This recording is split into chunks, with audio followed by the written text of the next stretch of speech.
De todos. Bueno, veñen das túas terras, dende Sotomayor, un aplauso grande para lá.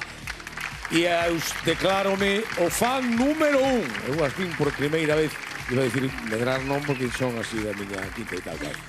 Xa verán que cousa tan maravillosa, chámanse abeleiras e cantan así de ben. Abeleiras!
Chámanse abeleiras, non se disgusten porque van volver a cantar o selo inconfundible de Mingos Lorenzo, seu creador, un membro de Treixadura que sempre recordaremos pois grazas a obras como Abeleiras. Así que veña, dentro dun pedazo volven de novo a estar aí sobre o escenario. Que máis temos?